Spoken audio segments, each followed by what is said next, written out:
Të nderuar televizikues, përshëndetje, unë jam Flutur Akasa dhe do të jemi bashkë në këtë edicion informativ këtu në Drita Televizion. Ju njohim me zhvillimet e ditës.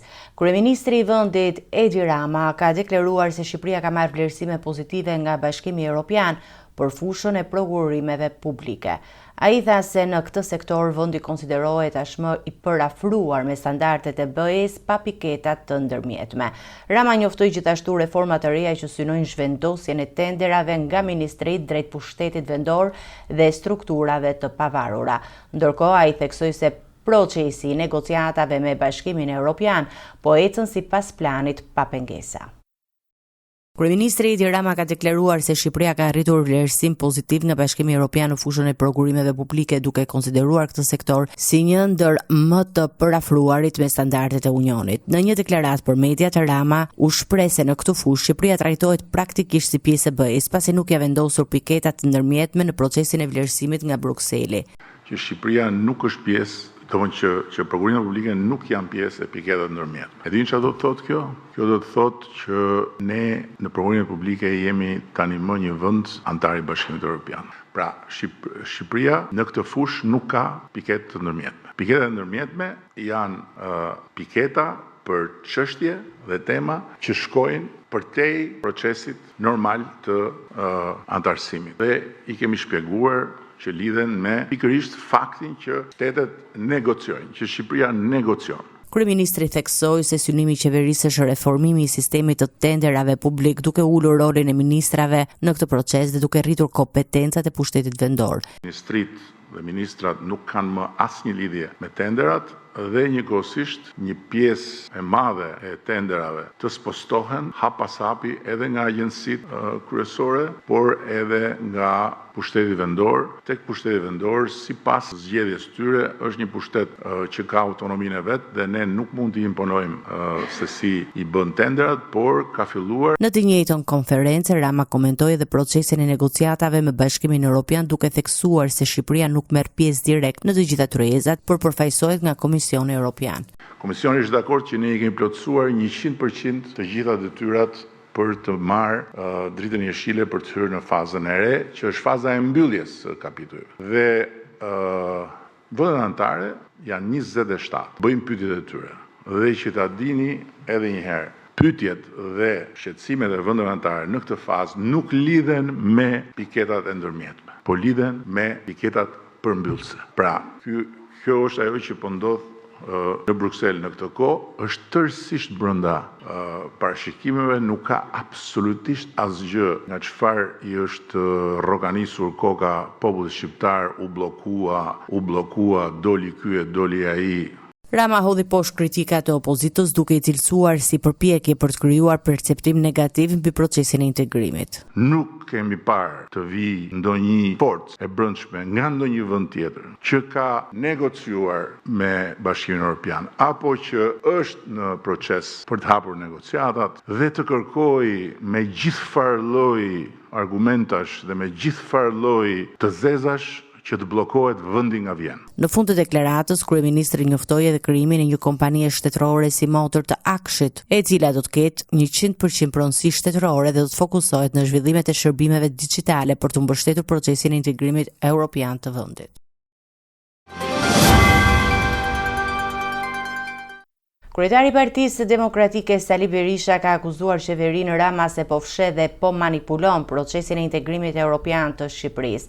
Ai tha në Bruksel se po shqyrtohen vazhdimisht rekomandime për vendin të cilat sipas tij nuk bëhen publike. Berisha pretendon se qeveria po pengon rrugën e Shqipërisë drejt Bashkimit Evropian. Deklaratat e tij vijnë pas reagimeve të ambasadorëve të BE-s që mbështetin qëndrimin e institucioneve europiane. Kryetari i Partisë Demokratike Sali Berisha i është kundër përgjigjës kryeministrit Edi Rama lidhur me procesin e integrimit të Shqipërisë në Bashkimin Evropian, duke akuzuar qeverinë për mungesë transparencë dhe pengim të procesit. Në një konferencë për mediat, Berisha deklaroi se në Bruksel funksionon një forum i rëndësishëm i quajtur Koela, ku sipas tij prej muajsh shqyrtohet raporti për Shqipërinë dhe shtohen vazhdimisht kërkesat ndaj vendit. Që në një forum në Bruxelles që quhet Coelho, forum shumë serioz, që vizitoi dhe Shqipërinë sa për djenin tuaj para 4 muajsh. Erdhën 27 përfaqësues të vendeve anëtare, diplomat, erdhën në Shqipëri nga Coelho, i pan gjërat në vend dhe kaq muaj që ata mblidhen me përgjegjësinë më të madhe. Raportin për Shqipërinë e shqyrtojnë dhe shtojnë vazhdimisht kërkesa mbi të. Aty është dhe përfaqësuesi i Shqipërisë në ato diskutime. Edi Rama fsheh çdo rekomandim të tyre, fsheh çdo sugjerim të tyre. Kreu i opozitës akuzoi gjithashtu qeverinë se me vendimet e saj po dëmton dhe bllokon rrugën e Shqipërisë drejt Bashkimit Evropian, duke lidhur procesin e integrimit me çështjet e korrupsionit dhe keqeverisjes. Për në Bashkimin Evropian ja mbyllin Shqipërisë ata që mbrojnë vjedhjet e qytetarëve shqiptar, ata që shndrojnë zgjedhjet në fars duke shkrirë në një institucionet e shtetit me strukturat e partisë, duke angazhuar bandat dhe kartelet e drogës. Ata janë faktorë që pengojnë dhe vështërsojnë integrimin e Shqipërisë në Bashkimin Evropian. Ai u ndal dhe te reagimet e fundit të ambasadorëve të vendeve anëtare të BE-s, të cilët dorën në mbrojtjet e ambasadorit të BE-s në Shqipëri, Silvio Gonzato, pas deklaratave të mëhershme të kreut të PD-s. Berisha theksoi se respekton institucionet evropiane dhe përfaqësuesi diplomatik, por shtoi se nuk do të tërhiqet nga qëndrimet e tij kritike. Kam respektin më të madh dhe simpatinë më të madhe për Komisionin Evropian, për ambasador, për përfaqësues të vendeve anëtare, por në mënyrë absolute nuk ka dhe nuk mund të ketë gjë në botë që më pengon mua të denancoj atë çka unë e konsideroj të papajtueshme, pa drejtë. Një ditë më parë, ambasadorët e vendeve anëtare të Bashkimit Evropian në Tiranë reaguan publikisht kundër deklaratave të Berishës, duke mbështetur rolin dhe qëndrimet e përfaqësuesve të Bashkimit Evropian në Shqipëri.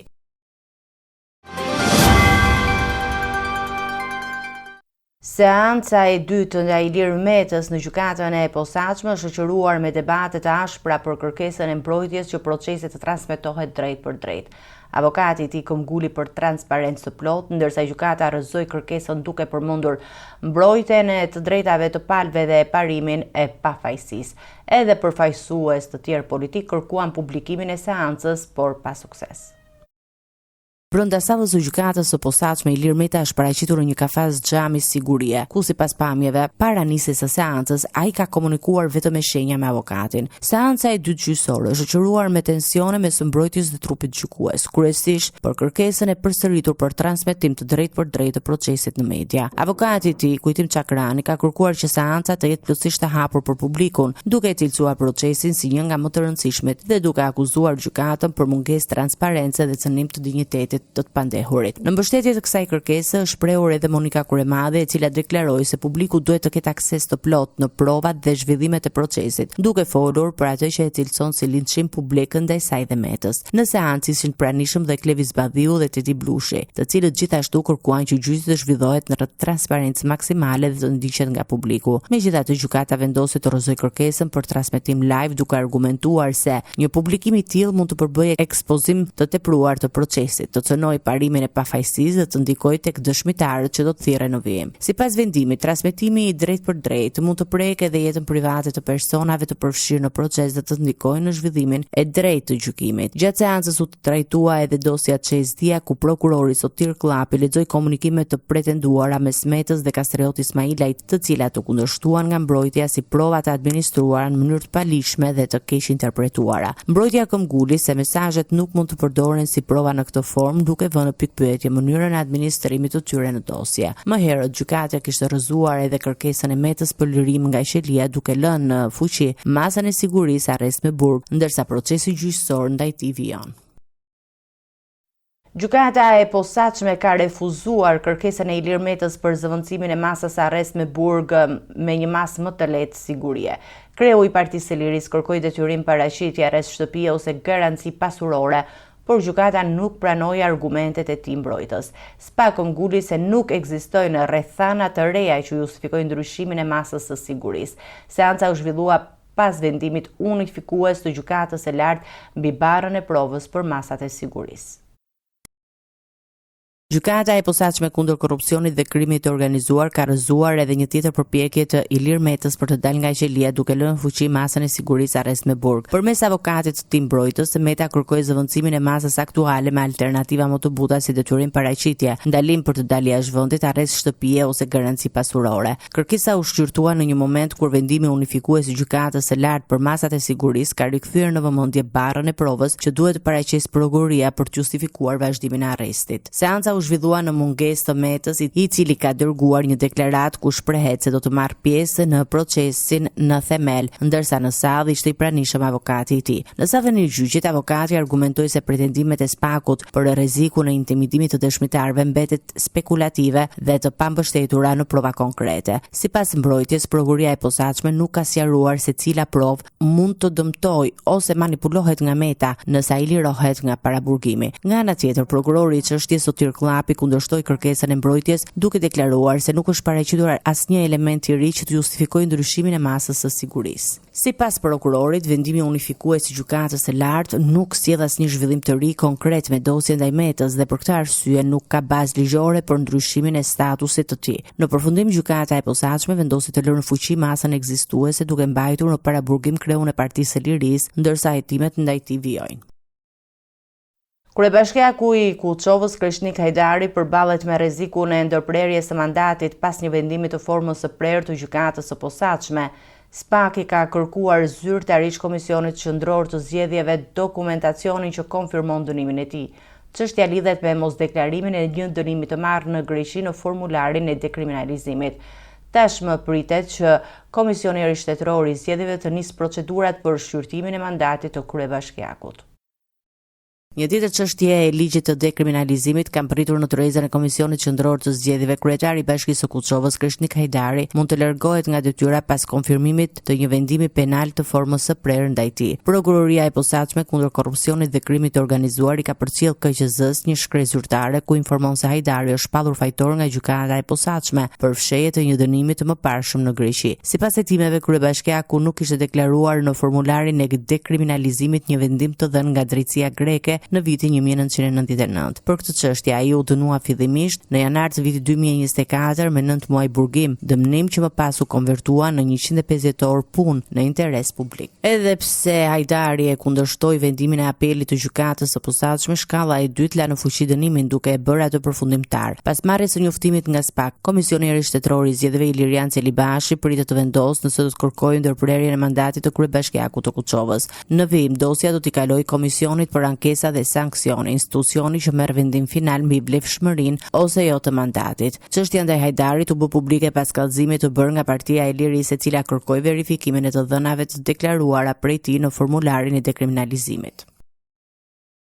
Biznesmeni Ndrimeksi është paraqitur në prokurorinë e posaçme dhe është marrë në pyetje për rreth 5 orë mbi deklaratat e tij të fundit publike. Pas daljes nga SPAK, ai u shpreh shkurt për gazetarët se është pyetur për denoncimet që ka bërë kohët e fundit. Meksi ka deklaruar më herët se ka marrë kërcënime me jetë dhe se ndjehet i rrezikuar. Rasti i tij lidhet edhe me një ngjarje të fundit ku në një prej bizneseve të tij u vendos eksploziv. Biznesmeni dhe pronari i mediave Ndrimeksi është paraqitur në ambientet e prokurisë së posaçme SPAK, ku është marrë në pyetje për rreth 5 orë lidhur me deklaratat e tij të fundit publike. Pas daljes nga SPAK, Meksi dha një prononcim të shkurtër për mediat, duke u shprehur se hetuesit e kishin pyetur mbi deklarimet që ai kishte bërë së fundmi.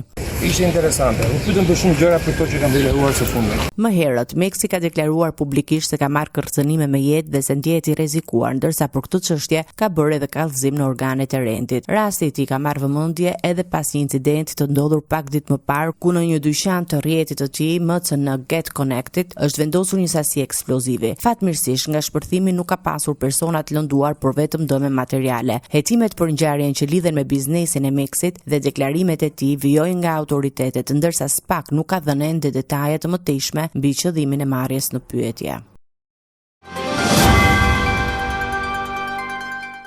Një mjek kirurg në Spitalin Rajonal të Korçës është arrestuar pas akuzave për ngacmim seksual ndaj një paciente 21 vjeçare. E reja ka kallëzuar se gjatë kontrolleve mjekësore është prekur në mënyrë të papërshtatshme nga kirurgu. Ngjarja dyshohet të ketë ndodhur ndërsa pacientja po trajtohej me një problem shëndetësor që kërkonte ndërhyrje kirurgjikale. Policia dhe prokuroria kanë nisur hetimet për sqarimin e plotë të rastit.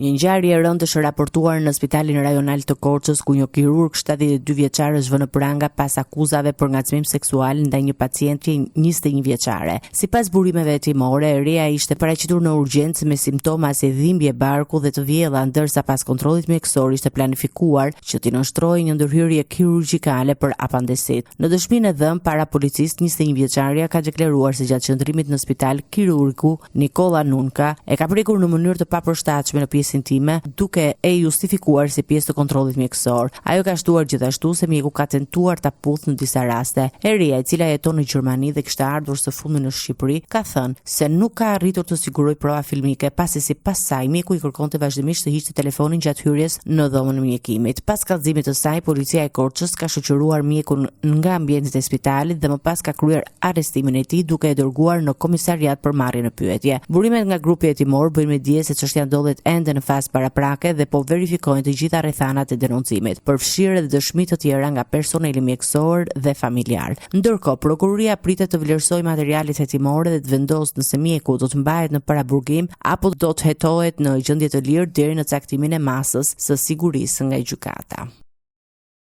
Në Lezhë është ngritur një grup i posaçëm hetimor për të zbardhur sulmin ndaj ish-kryetarit Partisë Demokratike në njësinë administrative Dajç Sokol Toma. Ngjarja ka ndodhur në aksin Mamurras-Laç, ku ai është goditur me sende të forta nga persona të paidentifikuar. I plagosur është transportuar me urgjencë drejt Spitalit të Traumës në Tiranë, ku po merr trajtim mjekësor. Policia po sekuestron pamjet filmike dhe po punon për identifikimin e autorëve.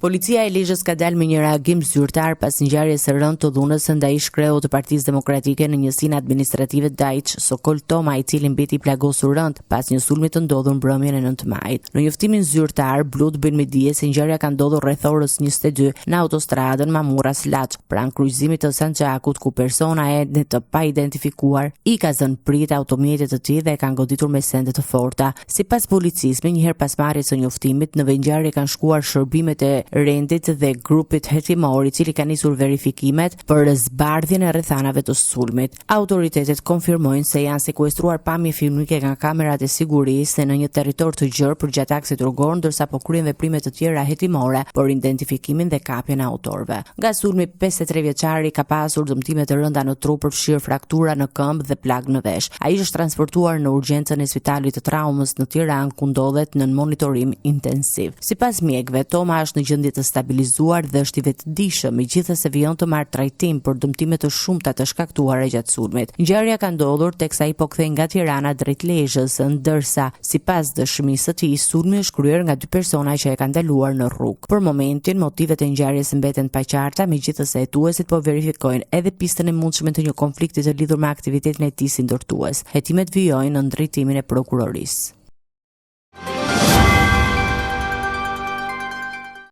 Ecime të tjera informacione, Lidhja Demokratike e Kosovës ka zhvilluar një tubim bashkimi politik në prag të zgjedhjeve të 7 qershorit. Kreu i LDK-s, Lumir Abdigjiku, i ka uruar mirëseardhjen ish-presidentes së Vjosa Osmani, duke cilësuar rikthimin e saj si kthim në shtëpi. Në të njëjtin aktivitet, Abdigjiku ka prezantuar edhe kandidaturën e Osmanit për presidente. Ndërkohë, Osmani ka kritikuar qasjen e qeverisë Kurtit ndaj presidencës dhe politikës së jashtme. Vjosa, ky është kthimi në shtëpi, prandaj mirëseardhët në shtëpinë tënde. Me këto fjalë, kreu i Lidhjes Demokratike të Kosovës, Lumir Abdigjiku, i ka uruar rikthimin në parti ish-presidentes Vjosa Osmani gjatë një tubimi të organizuar mbrëmjen e së dielës nga LDK-ja.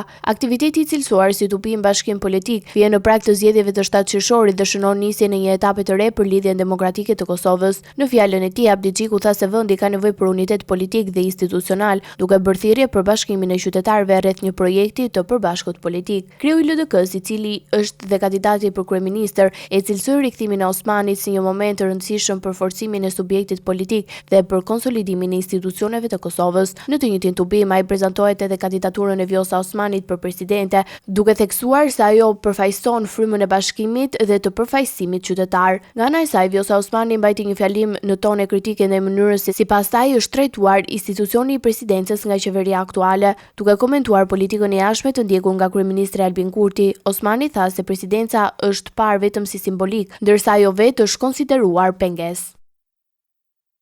Përfaqësuesja e lartë e Bashkimit Evropian për politikën e jashtme dhe siguri Kaja Kallas ka deklaruar se ciklet e shpeshta zgjedhore në Kosovë kanë penguar zhvillimin e një raundi të ri dialogu me Serbinë. Sipas saj, si kryeministri Albin Kurti ashtu edhe presidenti serb Aleksandar Vučić janë të gatshëm për një takim të ri në kuadër të procesit të normalizimit. Kallas tha se dialogu politik në nivel të lartë është planifikuar, por zgjedhjet e parakohshme të 7 qershorit e kanë shtyrë procesin. Përfaqësuesja e lartë e Bashkimit Evropian për politikën e jashtme të sigurisë Kaja Kallas ka deklaruar se zgjedhjet e shpeshta të Kosovës janë bërë pengesë për vijimin e dialogut mes Prishtinës dhe Beogradit në nivelin më të lartë politik. Në një prononcim me gazetarët, diplomatja evropiane tha se mungesa e stabilitetit politik dhe ciklet e vazhdueshme zgjedhore kanë shtyrë organizimin e një raundi të ri bisedimesh ndërmjet Kosovës dhe Serbisë. Sipas saj, kryeministri i Kosovës Albin Kurti ashtu dhe presidenti serb Aleksandar Vučić kanë shprehur gatishmëri për t'u takuar në kuadër të dialogut të ndërmjetësuar nga Bashkimi Evropian. Kallas bëri të ditur se një takim politik në nivele të larta ishte planifikuar dhe se kishte dakordsi për të dyja palët për zhvillimin e tij. Megjithatë, sipas saj, zgjedhjet e reja të parakohshme të 7 qershorit në Kosovë kanë bërë që procesi të shtyhet për një moment tjetër. Diplomatia europiane theksoi se Bashkimi Evropian po punon paralelisht me të dyja palët për të siguruar vazhdimin e zbatimit të marrëveshjes që janë arritur më herët në kuadër të dialogut për normalizimin e marrëdhënieve. Ajo nënvizoi se progresi në këtë proces mbetet i rëndësishëm për stabilitetin rajonal dhe për perspektivën europiane të dy vendeve. Udhëheqësit e Kosovës dhe Serbisë janë takuar për të fundit në kuadër të dialogut të shtator të vitit 2023, ndërsa prej asaj kohe procesi ka mbetur pothuajse i ngrirë mes tensioneve politike dhe zhvillimeve të brendshme në të dy vendet. Komisionerja e Bashkimit Evropian për zgjerim Marta Kos ka deklaruar se BE-ja mbetet e hapur për të gjitha vendet e Ballkanit Perëndimor nëse ato përmbushin detyrimet e tyre. Ajo nënvizoi se procesi i zgjerimit është prioritet strategjik i Unionit.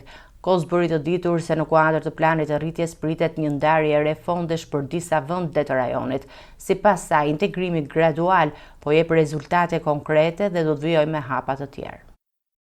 Bashkimi Evropian ka konfirmuar angazhimin e tij për zgjerimin drejt Ballkanit Perëndimor me kusht përmbushjen e detyrimeve nga vendet kandidate. Komisionerja Evropiane për zgjerim Marta Kos deklaroi nga Brukseli se Bashkimi Evropian ka vend për të gjitha vendet e Ballkanit Perëndimor, duke theksuar se procesi i integrimit mbetet i hapur për çdo shtet që përmbush kriteret e kërkuara. Ajo nënvizoi se zgjerimi është një prioritet i qartë i Bashkimit Evropian dhe se sipas saj, si BE-ja, ashtu edhe vendet kandidate duhet të përmbushin detyrimet e tyre përkatëse në mënyrë të ndërsjellët. Kos bëri të ditur se zbatimi i planit të rritjes po ecën sipas pritshmërive dhe se në ditët në vijim pritet të disbursohen rreth 200 milionë euro për Shqipërinë, Malin e Zi dhe Maqedoninë e Veriut. Në deklarimet e saj, ajo përmendi gjithashtu avancimet e Serbisë në disa mekanizma rajonal financiar, përfshirë dhe integrimin në sistemin SEPA së bashku me vendet e tjera të rajonit. Sipas saj, procesi i integrimit gradual po sjell rezultate konkrete në terren duke krijuar më shumë lidhje ekonomike dhe institucionale mes vendeve të Ballkanit dhe Bashkimit Evropian. Kos theksoi gjithashtu se me ministrat e jashtëm të vendeve të Ballkanit Perëndimor do të diskutohen tema kyçe me karakter gjeopolitik në kuadër të thellimit të bashkëpunimit rajonal dhe afrimit me BE-n.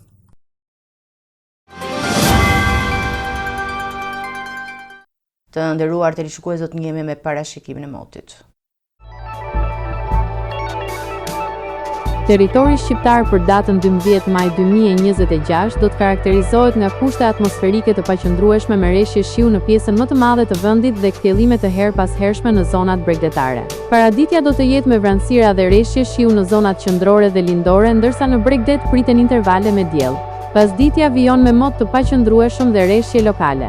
Temperatura minimale pritet të zbresë deri në 10 gradë Celsius, ndërsa ajo maksimale do të arrijë deri në 26 gradë Celsius. Gjatë ditës priten rreth 4 deri në 6 orë me diell. Era do të fryjë lehtë deri mesatare nga drejtimi jug-perëndimor me shpejtësi 3 deri në 6 metra për sekond. Deti do të ketë dallgëzim mesatar rreth 2 deri në 3 ballë. Indeksi ultraviolet për Tiranën pritet të jetë mesatar rreth 5. Sipas të dhënave astronomike, lindja e diellit në Tiranë do të jetë rreth orës 5:18 minuta, ndërsa perëndimi rreth orës 19:56 minuta.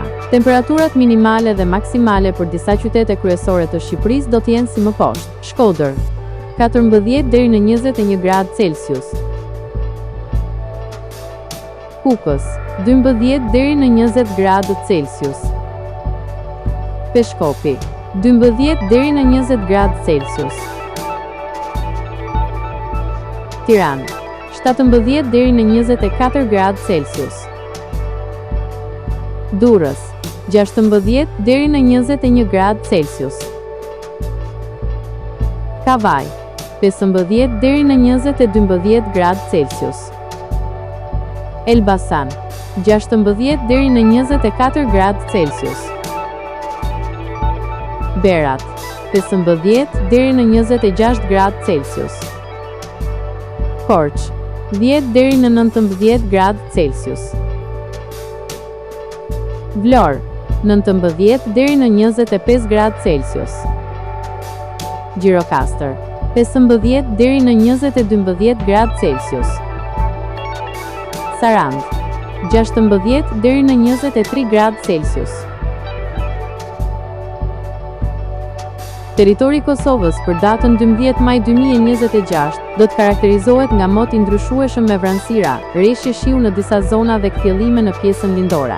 Paraditja do të ketë rreshje shiu në disa zona, ndërsa pasditja sjell përmirësim të motit dhe intervale me diell. Temperatura minimale pritet të zbresë deri në 8 gradë Celsius, ndërsa ajo maksimale do të arrijë deri në 21 gradë Celsius. Era do të fryejë lehtë nga drejtimi veriperëndimor me shpejtësi 2 deri në 4 metra për sekond. Indeksi ultraviolet për Prishtinën pritet të jetë mesatar rreth 5. Sipas të dhënave astronomike, lindja e diellit në Prishtinë do të jetë rreth orës 5:09 minuta, ndërsa perëndimi rreth orës 19:54 minuta. Temperaturat minimale dhe maksimale për disa qytete kryesore të Kosovës do të jenë si më poshtë: Mitrovica, 9 deri në 20 gradë Celsius.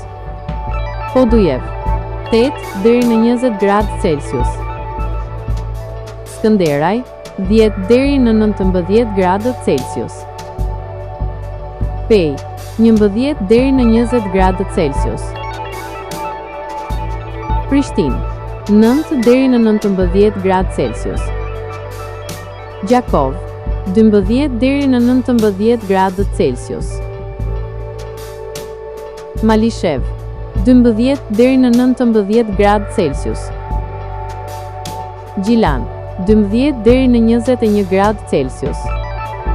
Ferizaj, 14 deri në 20 gradë Celsius. Kaçanik, 12 deri në 20 gradë Celsius. Suharek, 12 deri në 20 gradë Celsius. Prizren, 12 deri në 18 gradë Celsius. Ishte gjithçka e përgatitur në këtë edicion informativ. Për më shumë zhvillime klikoni në faqen tonë zyrtare drita.tv. Mund na ndiqni në rrjetet sociale Facebook, Instagram, YouTube, ku jemi me përditësime në çdo kohë. Vazhdoni të qëndroni në shoqërinë e televizionit Drita. Bashkë miru takofshim në edicionin e ardhshëm.